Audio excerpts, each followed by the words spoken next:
string that I played on the debut album. This is the one I bought for $80 and sold 5 million records with it. So that's pretty good return on my investment. Making their network television debut, ladies and gentlemen, please welcome the presidents of the United States of America.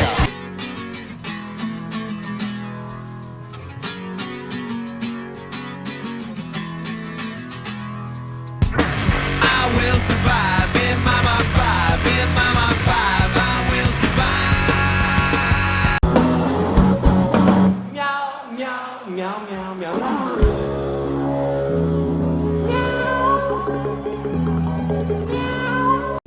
All right, here's a little song we wrote. Made this up. It's called Jazzy Peaches.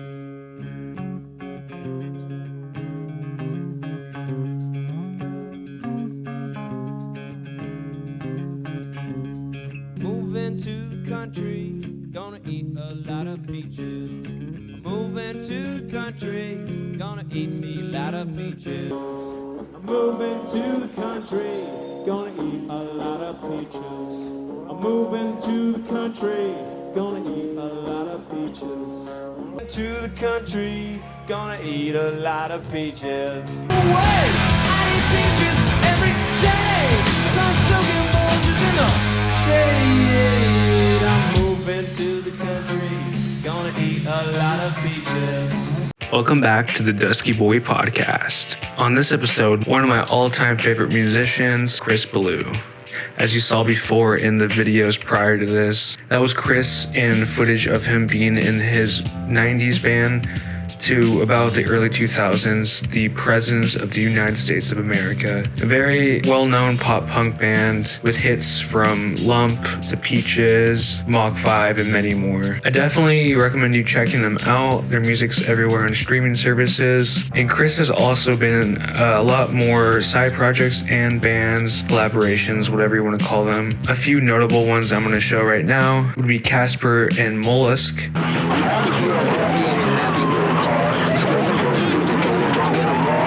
Chris and Tad, Stop this song. We're gonna stop this song. It's not gonna get too long. There's a terrible constraint. We gotta stop this song. Very nice. Chris and Tad. And you guys are weird, let me tell you. But I'm glad you're here. And I'm underdressed. This is Chris Ballew, formerly President of the United States. Thank you for being here. Thank you. and then lastly Caspar Babypants. Oh goodness me, oh goodness my, I wanna be a snowman. I'm just a flake falling from the sky. In this conversation, we talk about music that has inspired him to start making music and that inspired him to do his other ventures. We relate about similar music we like and especially talking about the Beatles and their influence. It was just a very fun conversation, very nice guest to have on here. I'm very excited how this episode turned out. So sit back, grab a drink, grab some popcorn or whatever you want to do, and enjoy this episode of the Dusky Boy Podcast.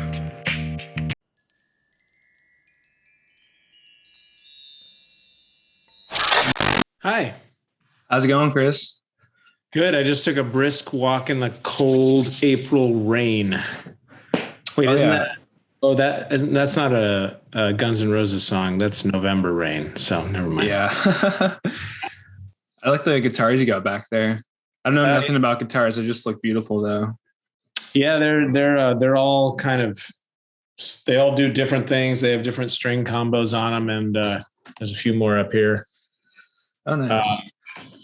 Yeah, they're the winners. Yeah. I used to have a lot more guitars, and I kind of whittled it down to just the ones that really do unique things or have lots of memories. Yeah, for sure. Yesterday I was at the eye doctor, and they had their radio station playing before I checked in. They had the best of the 90s, and Peaches came on, and that's when I emailed you. Wow. Yeah, I was like, this. I mean, that was so cool to hear, and the technician girls were singing along and stuff like that, and it was really cool. That is funny to hear, because my impression for a while there anyway was that every time there was a best 50 bands of the 90s or 100 bands of the 90s or 1,000 bands of the 90s, we were not on the list. Yeah. Which was great, because we kind of felt like our irrelevance was a superhero strength, like Yeah. only loved by those that love us. But that's, I guess it's finally time that we're showing up on lists like that. I first off want to say thank you for being on the podcast. You're definitely one of my favorite musicians ever, from all your projects, ranging from like the Presidents, but more of like recent, like your Chris Ballew solo career, and also the Chris and Tad project you did with Tad. Is it Hutchinson? Hutchison. Okay. Hutchinson. Wait, is it Hutchinson or Hutchison? Hutchison. Yeah, I don't think there's an N in there. No, there's also, no N. Yeah. And also Caspar Babypants. I've been listening to like the Beatles albums you made, and those are incredible. Thank you. But yeah, first I found you through it was like a little show when I was about 9 or 10. It was Kids Who Rip, and they were playing Radio Control on the Shaun White edit. Wow, weird. Yeah, I was trying to find like the actual DVD I had. But did you do more music on that show, or was it just that one song Radio Control that they used? Wait, what was the show again? Kids Who Rip. It was about kids who did like extreme sports, like snowboarding, biking, skateboarding. Right. Oh, I remember that. Yeah. I think I did license a few more, weird little songs for them. I did music licensing for like 15 years. Oh, really? I was like demoing for theme songs for TV shows back when TV shows had theme songs. And movies, pitching for movies and scoring and that kind of stuff. So that was just one of a lot of jobs I did like that. So I kind of forgot about that one, but I do remember it now. I remember the Kids Who Rip. Yeah. Radio Control was a song that was when the Presidents broke up. I employed Tad Hutchison from the Young Fresh Fellows to help me record like 5 or 6 demos that I was going to give to Columbia to see if they wanted to sign me on as a solo artist. So I went to a real studio, not my little, glorified 4-track studio that I have now, but went to a real studio with Tad, and we recorded 4 or 5 songs, and that was one of them. You guys, so I was reading about that album, Hand Me That Door. That's probably my favorite music you've made. I love that album so much. It's definitely a hidden gem. That's great. Yeah. And I think if I had to choose like a favorite, Town and Country is probably my favorite song you've ever done. But that's a Tad song. Tad is it really? Yeah. That's a good one. It's really good. Yeah. He's amazing. Yeah. So I was reading on the only information I could find on that was on Spotify, basically on like the biography, talking about how you guys had a challenge band about bringing instruments from the car, as many as you could carry to the studio. Yeah, I like challenges. I was in a band with Mark Sandman from Morphine, and our challenge was to improvise songs live in front of the audience. Okay. And Tad and our challenge was that we had to take one trip from the car into the club. And if you couldn't bring everything in one trip, then you had too much stuff. So he had his drum kit, and I had my keyboard and guitar and amplifier, and we had to do it all in one trip. And it was pretty fun because what we would do at the end of the show, we'd finish the show, da da da da da, bang, and then we would just like feverishly pack everything up and run out of the club. Was he using a kid's drum set for that, or was that? Yeah, he's used it in the Fellows too a little bit. It's this little kit with a duck on the kick drum. If you see the duck on the kick drum, that's the signature Tad tiny kit. That's really cool. Yeah, I've been listening to a lot of, I think my favorite song off, what is it? Soul Unfolded was probably Polyphonic. I have that repeated every day. It's such a good song. Yeah, thank you. I appreciate that. I'm really proud of that one. Proud of the way the melody line kind of evolves and changes, and it's just 4 chords over and over. One of the things I'm doing with this new music is trying to kind of be less clever with verses and choruses and lots of chord changes, and kind of find ways with melodies and words and energy to kind of have something cycling, and then kind of, influence it by singing different melodies over it and different thickness of instrumentation and stuff like that. So trying to kind of have sort of a underlying trancey element to it, like repetitive thing. Do you have any more songs or albums coming out in the future?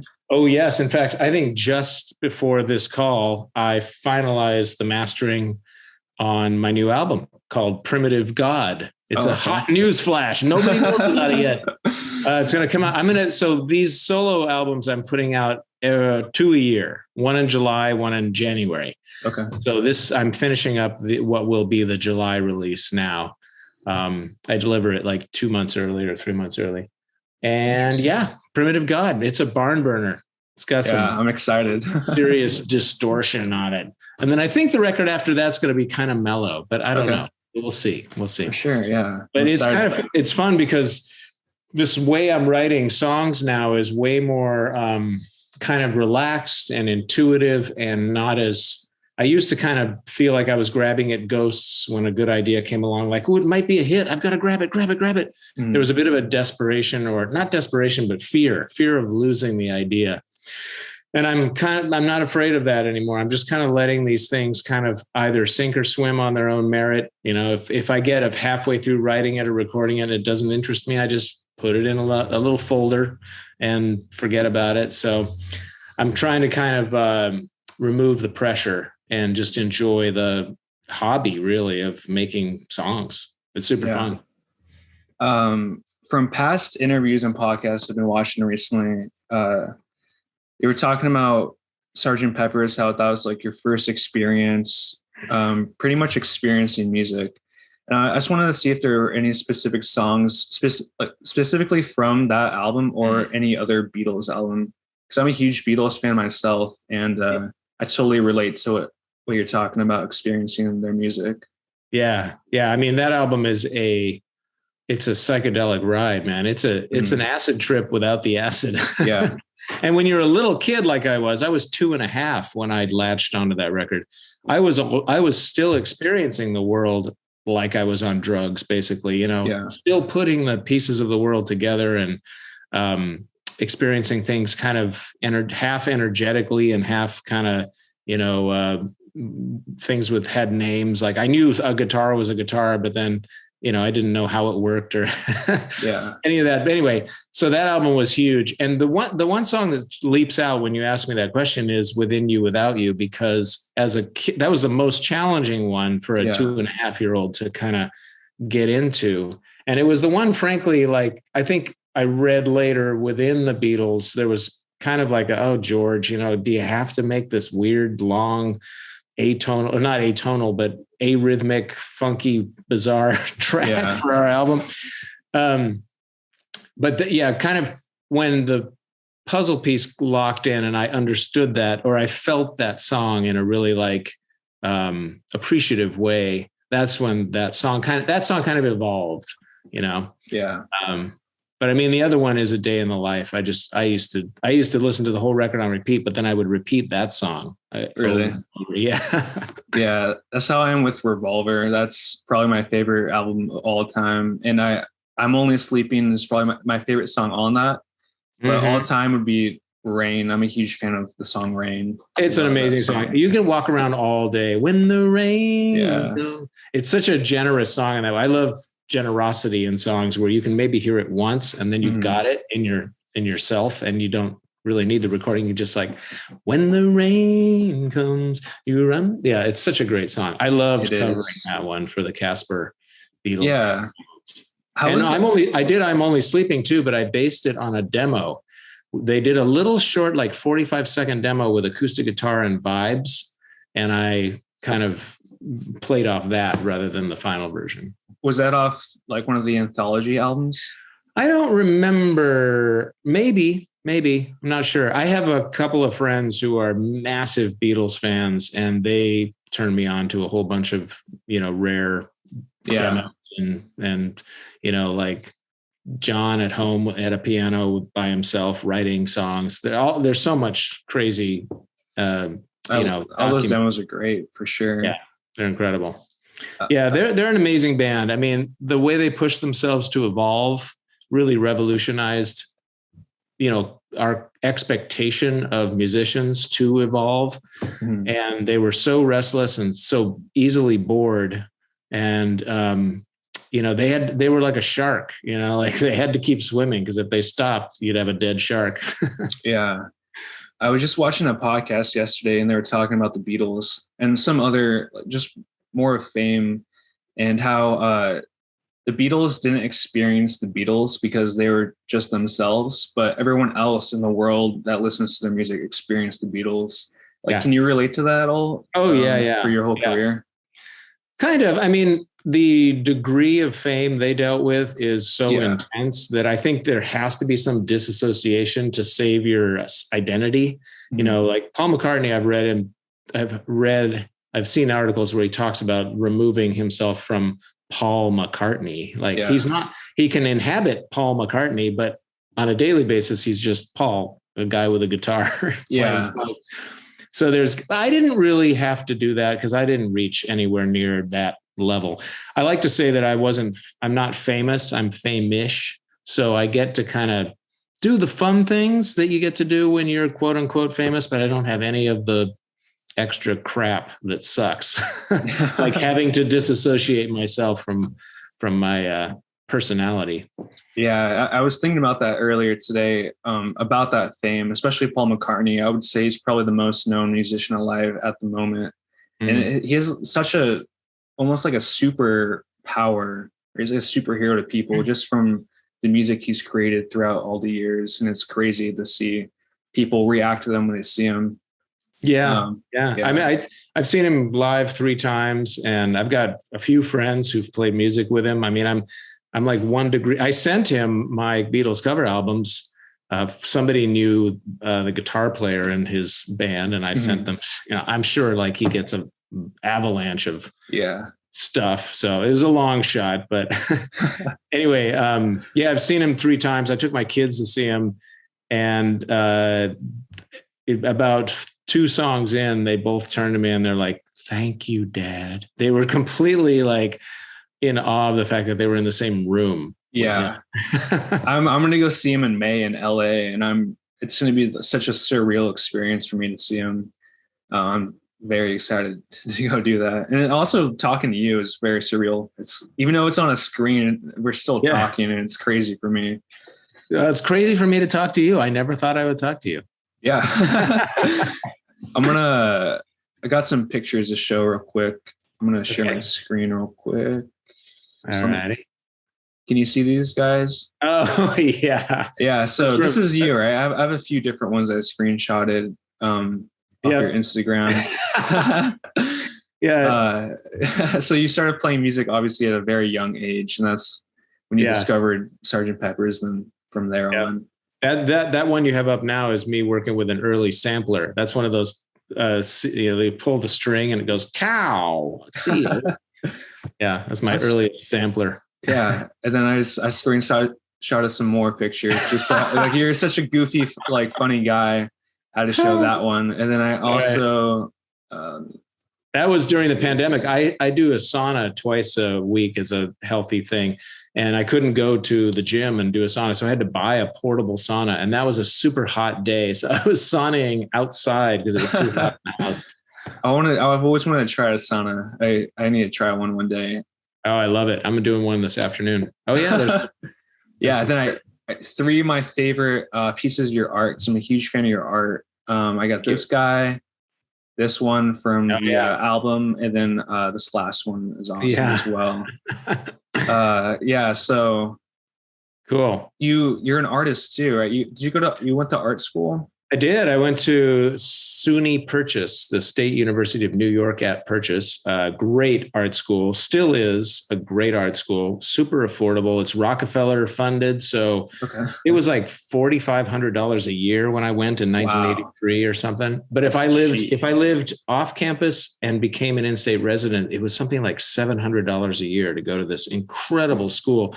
Every teacher was a working artist. It just was incredible. The symbiosis between departments was amazing too. I actually ended up hanging out with filmmakers and actors more than artists because they were more interesting to me. You know, making a movie is now having audited a bunch of film classes and hung out with all those people and helped them make their movies, I've come to realize that making a movie that's good is near impossible. Yeah. So I have massive respect for movie making. But yeah, I went to art school. I did all those I did these like flowy shapes, but they were very like disconnected from a context or a narrative or a purpose. And so I just kind of like, well, I don't really know what I'm doing with art. So I'm just going to do music, work that out. And then about 7 or 8 years ago, I was in a bookstore in Michigan, and my wife, Kate, handed me a calendar of Inuit printmakers. And specifically this one printmaker, Kanojawak Ashevak, blew my mind and made me realize that what I was trying to draw were energy lines, because she does these drawings of like animals with kind of energy lines coming off of them. They're more about the energy of nature rather than like a document of ice fishing or, building an igloo, which a lot of Inuit prints are about daily life. Anyway, her stuff just like struck me. And all of a sudden I had this idea that I knew what I wanted to do with those shapes, and a volcano of drawings came pouring out. So, and then it kind of subsided. I'm generally in life, I'll have these big, arcs of inspiration that start and end. So, but I have been drawing lately again, because a friend of mine on Vashon, where we lived, asked me to do a show at her restaurant. So I kind of started doing some new stuff, but anyway, it comes and it goes. And, but it's fun to have it up on my website for people to check out. Yeah. I was, your last post on Instagram, you were photoshopping like a street sign, right? Yeah. Yeah. That was super funny to look at. So do you just carry your iPad everywhere? No, I don't have carry it everywhere, but I happen to have it in the car, and I was waiting for a ferry, and I was like, it's kind of fun to, have that power. I've never had that power of using like a Photoshop like editing tool. So sometimes I just screw around with it and see what comes up. Yeah. I think it's important to just play, like it's called playing music for a reason. It's not called working music. Yeah. So I just think being creative is a way to make my day better. And whether it ends up, that's what I actually love about Instagram, because it's sort of like this always available art show that you can have, here's what I'm doing. And it's so DIY and so democratizes creativity. I love it. It's a great tool. And there's not too much homework. People are always sending me messages and requests, and I'm like, I don't even pay it. I don't answer them. Yeah. I was going to try to go through Instagram to talk to you, but I found your website, and I thought the email would be a little better to get through to you. Yeah. Email. I mean, I know it's a grandpa move to just be on email, but I mean, how many inboxes can a person have? How many inboxes do I have to juggle? Jeez. I just want one. Yeah. Make it nice and simple on you. Yeah. So your wife is also an artist, correct? She's done the art for Caspar Babypants. All the Babypants album covers. I happen to have one here just as a way of, whoa, sorry, that was loud. There's one. That's my last one, actually. That's album 19, the very last Caspar album. She works with paper and stuff, and does this stuff that's very cute and kind of bright and silly. And as I was doing the Presidents, I had this gut feeling that I should be doing something else. I didn't know what it was. And I spent like 15 years hunting around for this other thing, and finally found this kind of the feeling that I was close when I started playing acoustic guitars and making it quieter. And believe it or not, the album In Between Dreams by Jack Johnson was pretty influential. It's kind of reminded me how spacious and simple and groovy things could be, as opposed to like rock, rock, rock. Yeah. And then, so I didn't know what I was trying to do with this quiet version of myself. But then I met Kate, saw her art, and thought, that's it. I want to make music that comes from the same planet as that art. And when I did it and experimented with it, I realized it was kids' music, and it was an incredibly a sensation of arriving at this amazing destination. Yeah, and did it for 12 years, made 19 albums, played 1,247 shows, wrote and released 352 songs. So those are my stats if you're keeping track at home. Do you still perform at all? As Caspar? No, I had a as yourself as Caspar. No, I'm kind of taking a break from performing. The pandemic came along for me at a really good time because I was overscheduled and really desiring time off. And although it's obviously a multifaceted global event with many lows, I think there were some highs for me and for other people I've talked to who needed to stop. And it came at a perfect time. So I literally stopped. I took my studio apart, put it away in boxes, played music every day, but didn't do anything goal oriented, and just sort of waited for this something else to kind of come out of the silence. Yeah. So I can't remember what your actual question was. Do you still perform? Oh yeah. So part of that was that I kind of stepped back from performing and realized that a good chunk of performing was very stressful for me, especially the Caspar thing, just because I'm the booking agent. I'm the guy who advances the shows, fields requests. I do everything. It's a total DIY thing. And although once I'm up there are moments that are beautiful and amazing and joyous, and I can do the job, I kind of just need a break. I need a break from all eyes on me, to just, I don't know, I think I'm kind of semi-retired. I don't know if I'll perform again or if I won't. I mean, the Beatles did it, 1967, or was it? Yeah, 67. They shuttered the live thing and or 66, I think. 66. Yeah. Okay. Yeah. So it's not an unprecedented move. I'm not trying to be, the Beatles or be clever about it or anything. It's just, I'm just following my instinct. My instinct right now is to play in the studio, release these records, put them on my website for free, share them. And as long as that goes, I'll do it. And who knows what's around the corner. So, yeah, I love that you have your website with all your projects on there, from all the Sampledelic, and everything, and the Caspar as well. And the one thing I couldn't find was the Caspar Mollusk tape that you made with Beck. Oh, Caspar and Mollusk. Yeah. Oh, did I not? I didn't put that up there, I guess. So I didn't put some stuff up there that was a collaboration where I really should ask. Actually, the woman that put out that single, Deb Klein, she was just here visiting Vashon Island yesterday. Oh, really? Yeah, and I haven't seen her for decades, and she brought me some extra vinyl copies of that single. Really? How about I send you one? Yeah, I mean, I will take one. I was on eBay yesterday trying to look for some. Can you play vinyl? Do you have a vinyl situation? I do not, but I'll buy one. You know what I can do? I can actually email you the files, so that's then you'll have it. Yeah. So anyway, I'll do that. That's easier. Awesome.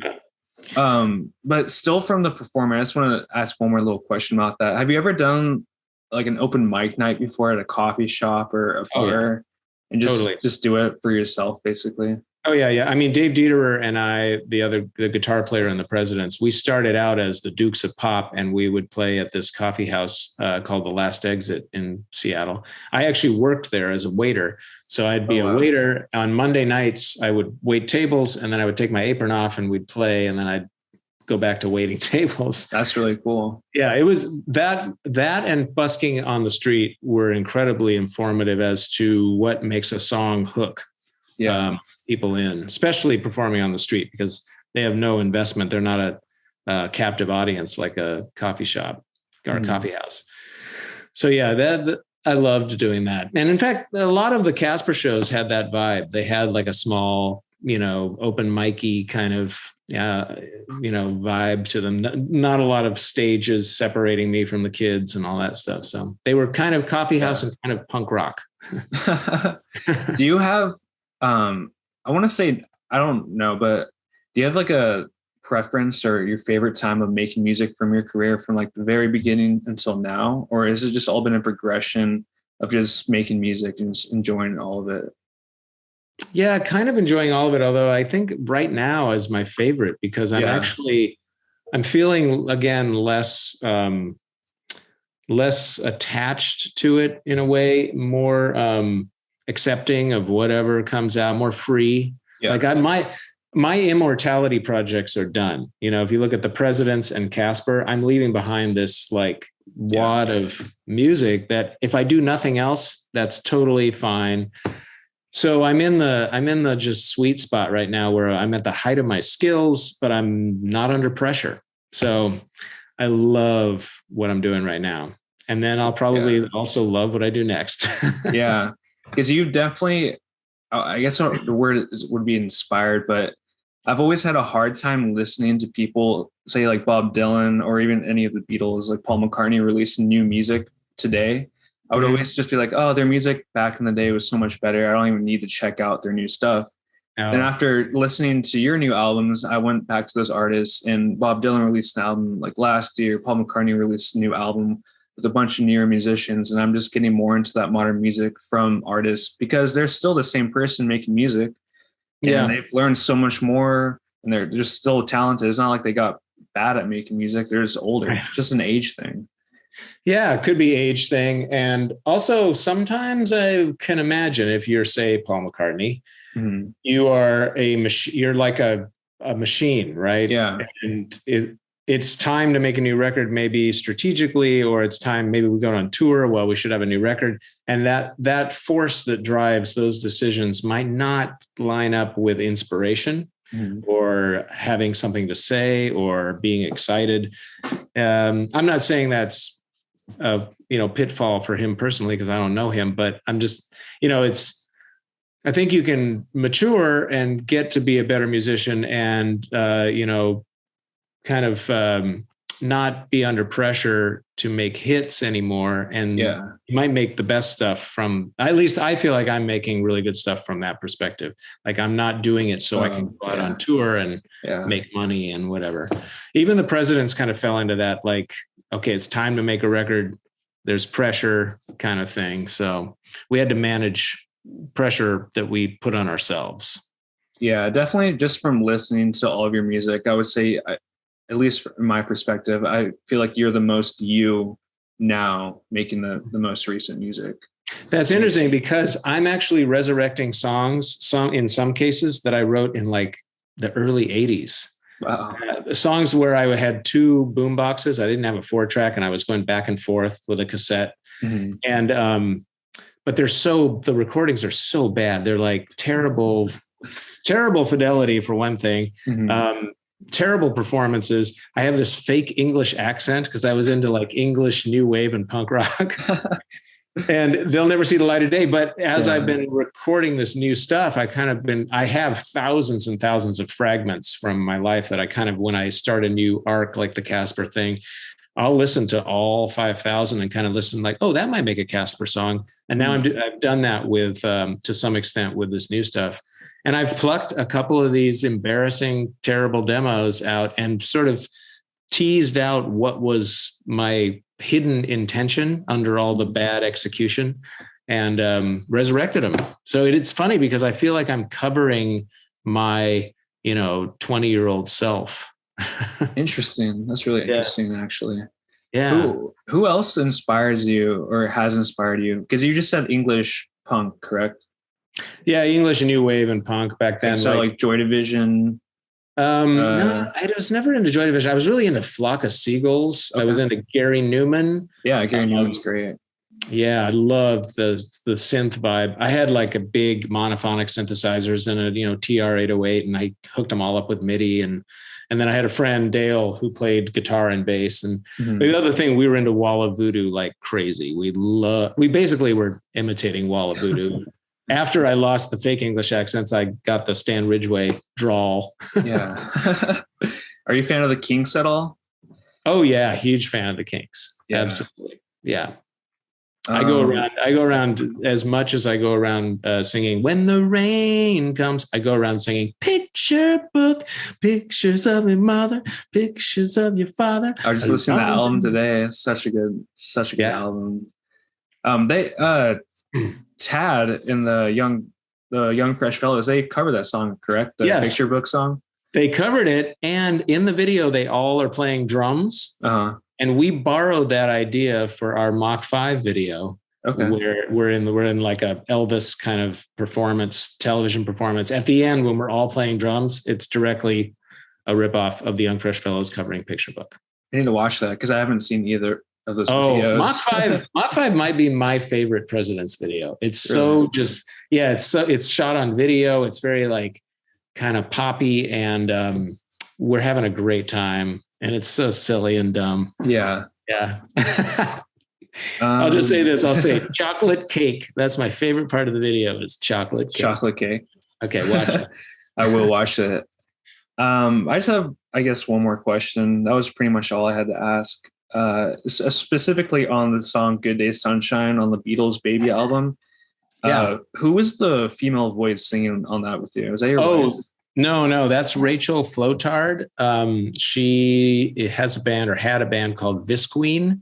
Okay. Jason Finn and Rachel used to be a couple long ago, and they're not anymore, but she's just a fantastic singer, amazing songwriter. Everybody got to check out Visqueen. I believe it's called Letters to Garcia or Letters from Garcia. I can't remember. Actually, I can look it up. Hold on. Yeah. Hold on, everybody. Hold on. Hold on. Here we go. Bang, bang. Visqueen.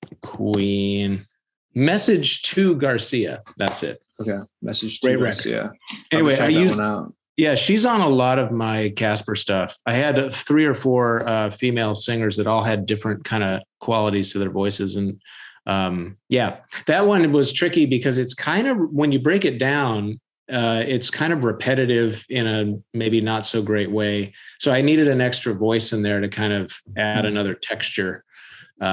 It's one of those songs that's dependent on the context of the performance, like Paul's voice and that compressed piano, and the recording itself is a big part of what makes it work as a song. So yeah, it's a great track.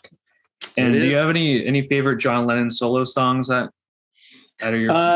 Yeah. Okay, so when I was growing up, I didn't really follow the Beatles into their solo years, but each Beatle I had one record of, and they were weird records. So Ringo, I had a greatest hits, which I loved, with like the No song, and Photograph and all that. George, I had one called Extra Texture, which is like a totally forgotten, maligned solo record, but I dug it, had horns and cool stuff.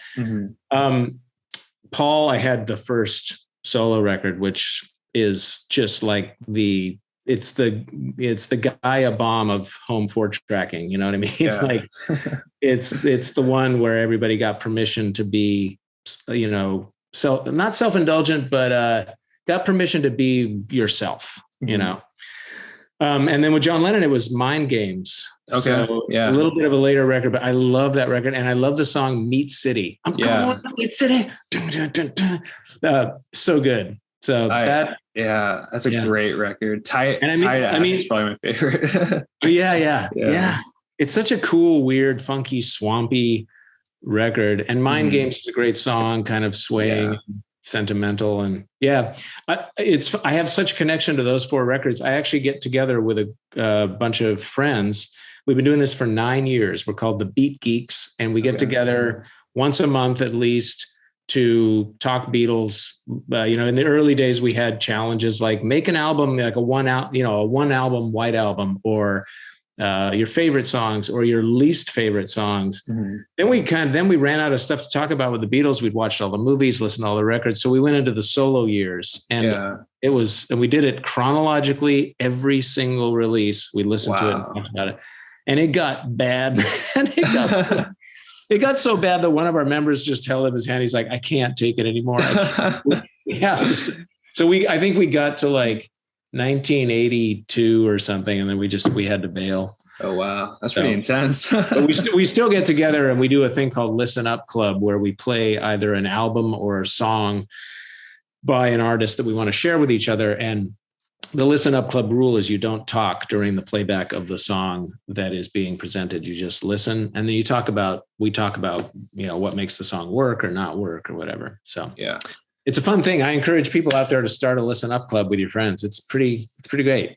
Everybody going to start that. Yeah. It come with like 3 songs, and then you take turns going around. And it's a cool idea, because especially if there's songwriters and non-songwriters in the group, you can kind of get insight into what makes things work. Yeah. And do you have any least favorite Beatles songs? Oh, easy. Don't Pass Me By. Really? Oh my God. That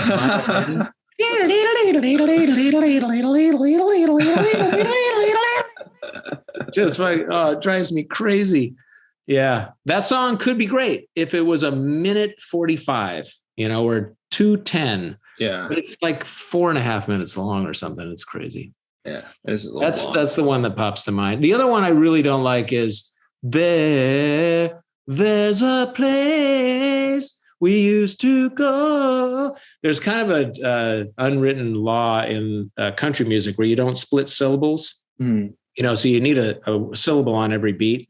You don't go like, like that. And so there's a place is the hugest split syllable faux pas that I've ever heard. Interesting. So that's not my favorite for that reason. Yeah. I can't stand the song Piggies, to be honest. Oh, or Drive really? My Car either. I never did it for me. Interesting. Yeah. Interesting. As great as Rubber Soul is, and the White Album, of course, I just cannot stand those songs. Well, Drive My Car wasn't on the American Rubber Soul. Was it on the it's on British? yesterday and today, and the British version of Rubber Soul. It had, I think the British version of Rubber Soul had, what was it? Dr. Robert and Drive My Car, which in the context of that record, they stood out like sore thumbs. Everything else was acoustic. And then here's the band.